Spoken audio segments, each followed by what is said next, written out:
When I was in grade 8, I had a best friend named Chloe.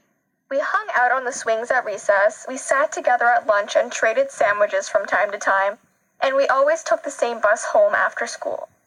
We were like two peas in a pod, rarely separated. Well, that soon changed when Chloe got a boyfriend halfway through the year. He was a boy named Tom that was known as one of the school's biggest bullies. Everyone was extremely intimidated by him and tried to stay on his good side. Once I had seen him throw a kid's backpack over the roof of the school for no reason. He just seemed to take pleasure in ruining people's days.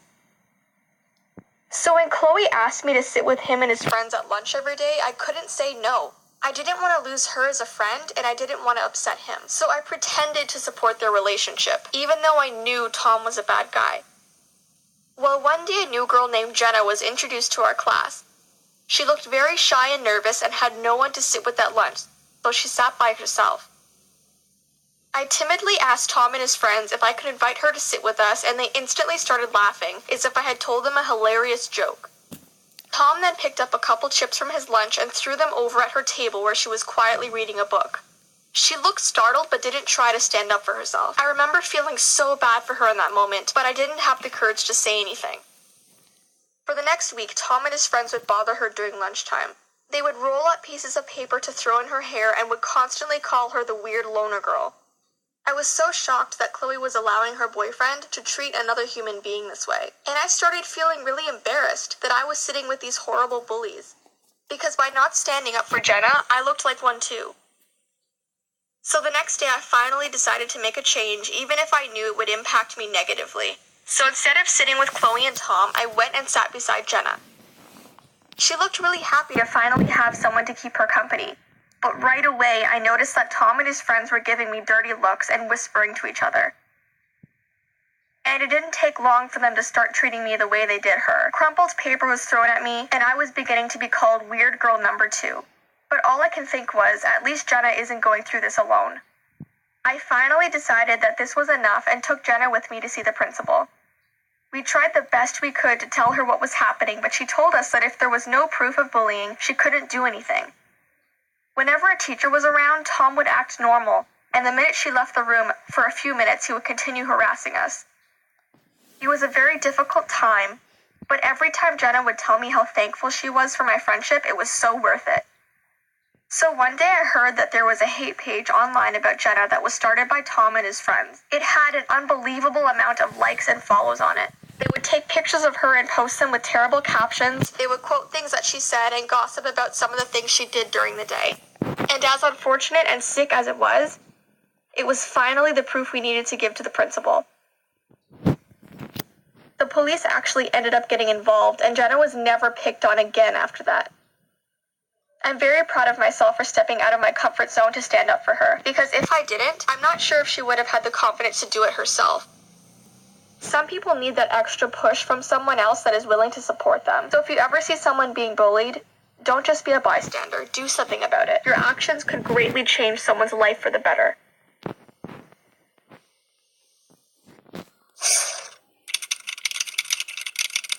my god, we totally jumped off the cliff and had to swim all the way ashore because the dog chased us all the way again.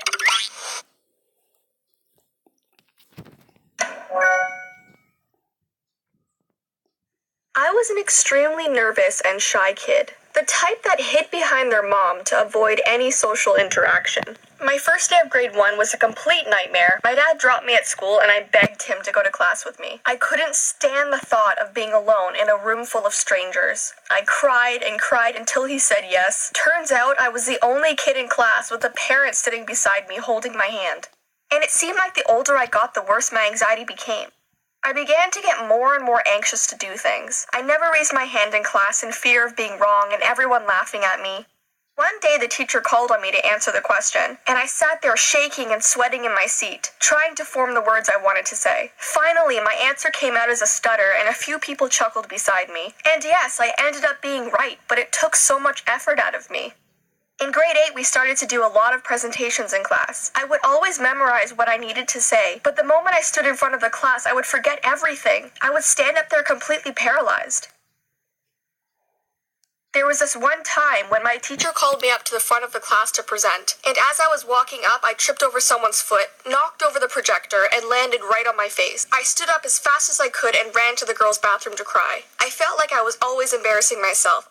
Even school dances were a struggle. I would stand against a wall while everyone had a good time.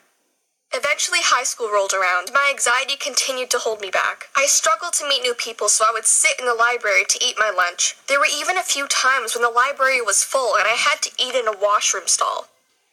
I began developing a fear for being in crowded spaces. I could only sit in a packed classroom for a certain amount of time before I had to get up and leave. So I had to go see a guidance counselor to tell her what was wrong. And she gave me these slips of paper that I could give my teacher whenever I was feeling an anxiety attack coming on. And he would excuse me from the classroom without asking any questions. This helped me, but people started to wonder why I left the classroom so frequently. People thought I was extremely strange. The only way I can explain an anxiety attack to you is the feeling of not being able to breathe. Like something is pressing really hard on your chest and you can't take a full breath in. Your heartbeat gets faster and your whole body heats up until you sweat uncontrollably. It's a feeling of panic. Sometimes you don't even know why you feel this way. Sometimes it just happens when you least expect it. There was one day in grade 10 when my mom took my sister and I to see a movie. When we got there, the theater was pretty packed, so we had to sit in the very middle of an aisle surrounded by tons of people in every direction. About halfway through the movie, I began to feel the panic coming on. My heart began speeding up and I couldn't seem to calm myself down. I tried fanning myself with the empty popcorn bag, but that wasn't working. So I whispered into my mom's ear and told her what was going on. She seemed confused, but saw on my face how upset I was. So we all got up and left the theater. I finally decided this was enough. I needed help. My parents set me up with a therapist in my area. It was a very comfortable environment and I was able to tell her everything that was bothering me. She told me that I definitely had an anxiety disorder. She told me that she could work with me to lessen its effect on my life. This took a while, but with help I was noticing changes in my life.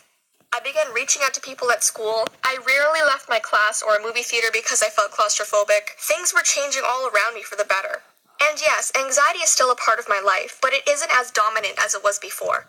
My last year of college, I was even able to start my YouTube channel, which took a lot of courage and confidence. I'm even able to talk to an audience of people at meet and greets without having a complete meltdown. Things are great, and I'm the happiest I've been in my entire life. Dog chases all over again.